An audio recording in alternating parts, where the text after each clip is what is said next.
Hey, it's Tim, Pickup Truck Plus SUV Talk. I'm joined today by my wonderful wife, Heather.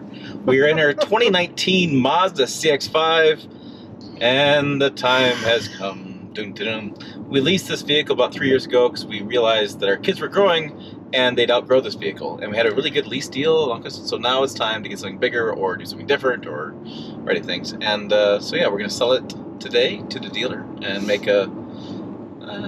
yeah, we did really well. So we'll just leave it at that. It's been a really great car. I'm going to be super sad to see her go. Right, your Queenie's leaving. So Queenie's leaving. Even Cody came out and hugged her goodbye.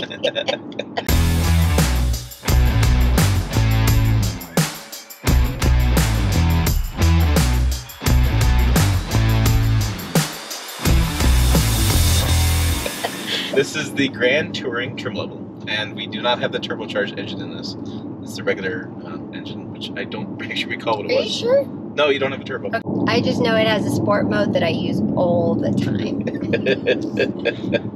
All right, so let's start with this. Let's talk about the exterior first, as we typically do. So, what are your impressions? Have they changed in the last couple of years? Do you think the car every day is it still good looking to you or not good looking to you, or just the exterior? Yeah. Still love it. Still love it. So that hasn't changed. And we're going. So we bought it in September, so we're nearly 3 years. Yeah. This is August. Yeah. Absolutely love the red color. I get so many compliments on it because it's not just a standard fire engine red or cherry red. It's got this darker tint to it, and so it really stands out. It's easy to find in a parking lot, and it's an absolutely beautiful car. I love it. All right, and so then let's talk about the interior, like your driving position stuff. Do you have any, now that you've had it for driving quite a few miles on it, have any changes there? Do you still like the drive position and like all the features? No, this has been an amazing car for me. There aren't very many things that I have to say negative about it. As an itinerant teacher, so that means I don't have a classroom. I travel from school to school. And during the winter and the summer months, it's nice to be able to get into the car, and there's a heated seat and a heating steering wheel when it's super cold, and a cooling seat when it's super hot, because this leather does get really hot. And even if you put the window shades up to prevent some of the heat, it's still pretty hot in here, so having those cooled seats are pretty nice to have. I love how everything's positioned. It's all really here, easy to get to. I do have to say I'm not used to having the volume and the radio control or the entertainment system down here instead of up here, so that always throws me off. I want to reach up and turn the volume up or down up here or on my steering wheel more often than I do down in the console here. Yeah, it was always an interesting placement for the radio button. So as you've been driving it though, do you tend to use the radio button or do you use the controls on the steering wheel? I still find, and I'm old school, I still find myself using the radio control. Yeah. I forget that it's here on the steering wheel. Okay, from my perspective, let's look at how dirty this got. We haven't really cleaned it very much, but this is the kids kicking it, and it's not very that bad at all. This is still looking pretty good. Everything was pretty good. Fit and finish is pretty good, so no issues there. We've had, these are the seats. You see, this is the seat she uses every day. Nothing issue there. Nothing worn there, too bad. We did not have any recalls. Took us in for service as we're supposed to, and there's been no issues there. Okay, so, and then the second row seats, we have a preteen who's 12, who's 5 foot going on 35. Yes, whose legs are getting longer, and so yes, he doesn't quite fit. He's cramped a little bit. Our 10-year-old's fine. I fit back there okay. It's not something I get right in all the time. So, definitely it needs to be a little bit bigger for having the taller kids. Yeah. Let's talk about the rear cargo area in the back. Now, initially, you had concerns about how much you could store back there because it was a little bit different shape than your CRV we had. Yeah, it was more of a hatchback feel rather than the CRV, which felt like more of a boxy to it. And even with the hatchback feel, when you pop that up, you're able to get so much stuff in there. Oh, look. Sorry, distracted by a bald eagle. A bald eagle eating a deer. Oh! Sorry, welcome to Nebraska. Okay.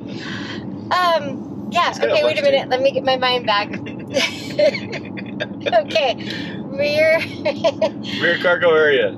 So it holds a ton of stuff. I have a lot of stuff that I have to carry from school to school, and I never run out of room, it seems. I can put down the back seats, and it makes it huge. It's really good. The back seats have a lot of little charging ports and vents for the kids to control themselves, and that rear cargo area has a lot of little bins that are underneath of the floor of the trunk, so you can lift it up and stash a flashlight, or lift it up and stash some wet wipes, or whatever you need to do.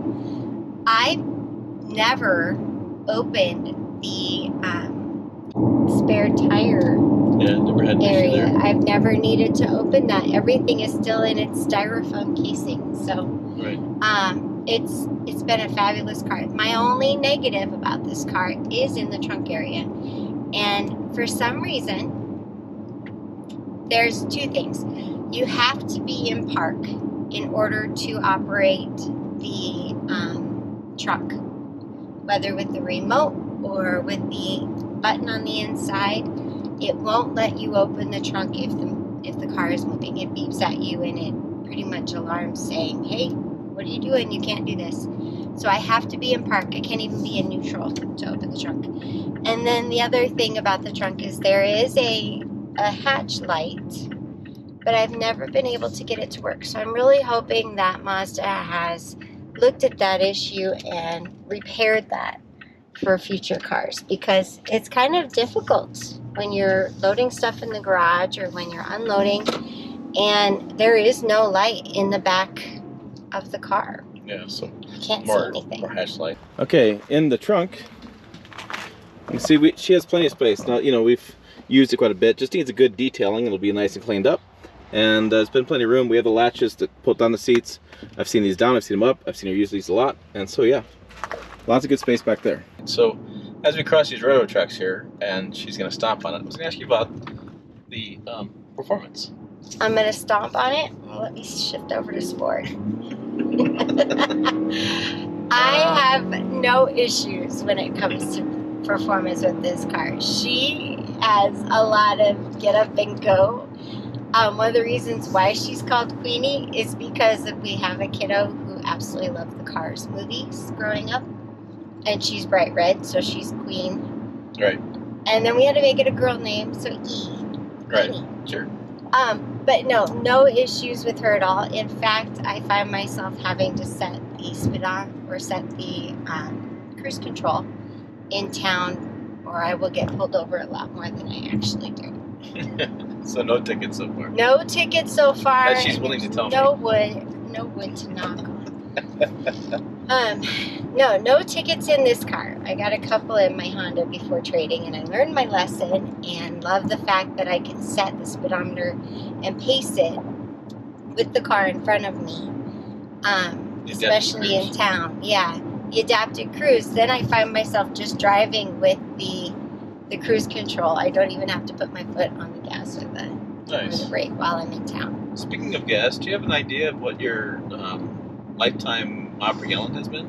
Well, according to the according to the dials and stuff, according to the dashboard, it's averaging about 28 miles per gallon, but right now I'm at 35.7 miles per gallon. Okay, so over the life of ownership, probably about 28 miles per gallon is what you've got. We have 20,000 miles. We should be closer to 36,000 miles, but thanks to her job and COVID, we parked the car at home a lot, so that's going to help us when we go to sell it.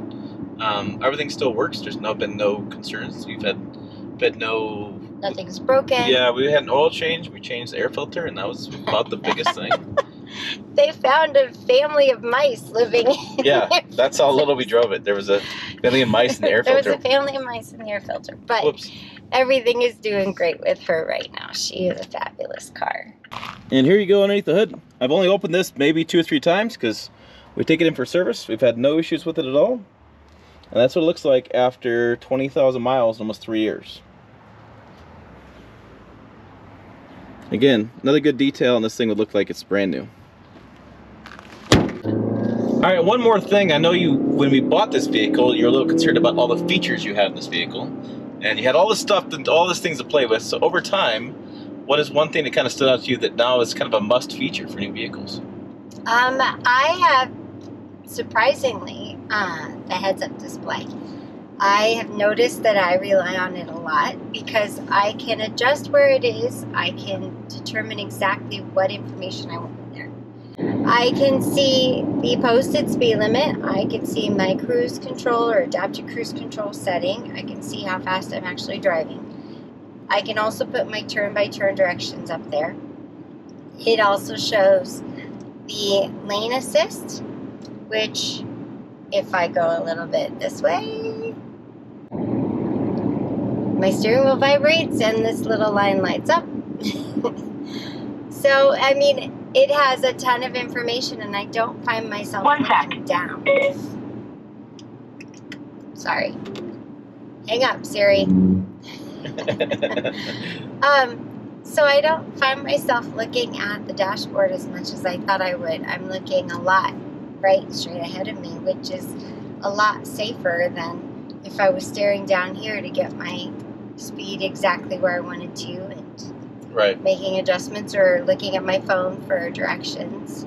Everything's right there on the windshield, which is really cool. What about this infotainment system? I didn't ask you about this. I mean, you have Bose speakers in here, but you know you're hard of hearing, so you're probably not going to be an audiophile as far as exactly how the Bose speaker sounds. But have you any problems, like, with the navigation system? It could be because of age of technology and things change over time and it starts to get slower.